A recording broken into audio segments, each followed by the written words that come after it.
Wait, let me get this straight. The Great King of Persia, the King of Kings, master of the Achaemenid Empire, he ordered his soldiers to give the sea 300 lashes with a whip just because a storm broke his bridge. I mean, I've heard of being a sore loser, but punishing the Mediterranean, that is a whole new level of royal drama. In 580 BC, the mighty Persian Empire. A child was born. His name was Xerxes. He wasn't the eldest son of King Darius, but he held the ultimate winning card. His mother was Atossa, the daughter of Cyrus the Great, the founder of the empire herself. When the time came to choose a successor, a fierce struggle broke out between him and his half-brother Artabaxerxes. But the symbolism was just too powerful. Xerxes was the grandson of the founder, and the first son born to Darius while he was actually king. The throne was his. And now we come to the main event, the invasion of Greece. Xerxes ordered the construction of a massive bridge linking Asia to Europe, made of flax and papyrus rafts lashed to ships, a colossal feat of engineering. But, as if the sea wanted to test the king's patience, a violent storm erupted, smashing the bridge into pieces, leaving nothing but floating timber. And here, Xerxes completely lost his mind. He didn't just scream, he believed the water was conspiring against him personally.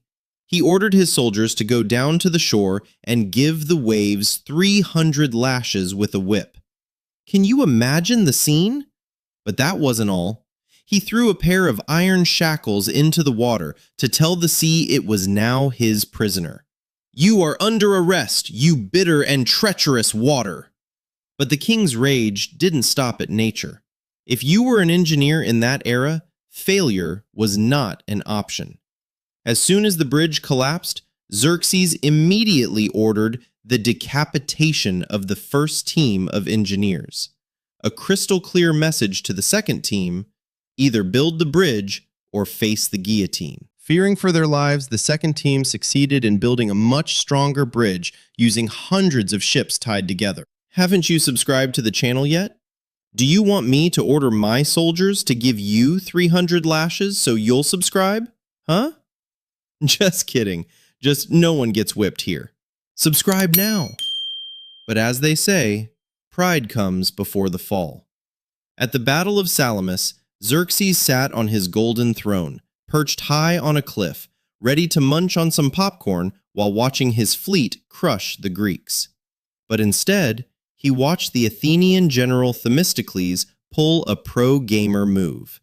His fleet wasn't crushing, it was being crushed.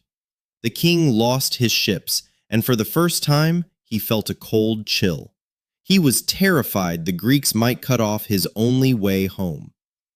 Xerxes decided it was time for a strategic retreat, which is just a fancy way of saying he ran away.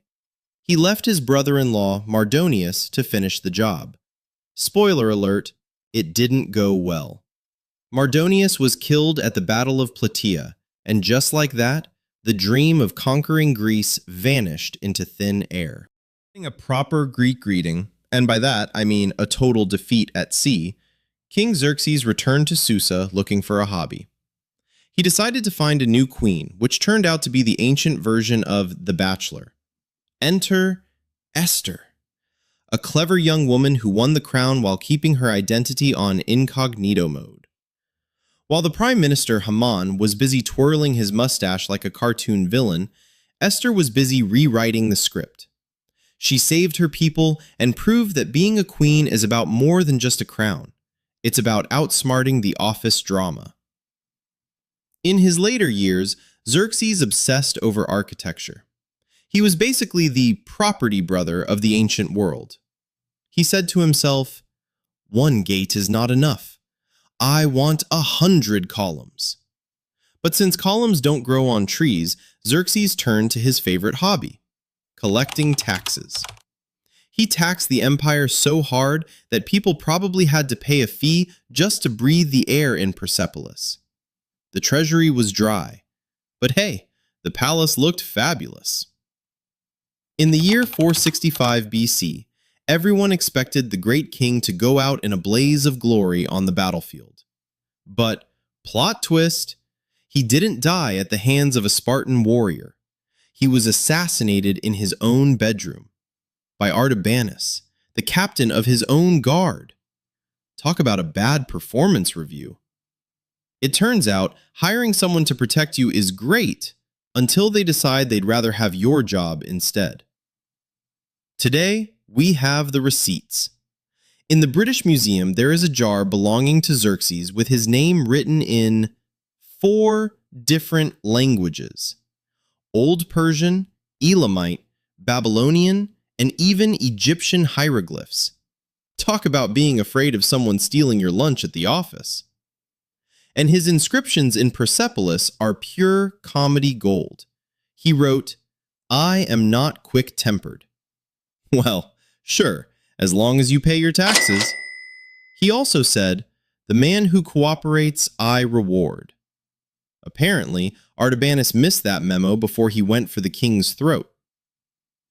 Xerxes lived as a builder, died by betrayal, and left us a jar, some columns, and a mountain of taxes. The moral of the story?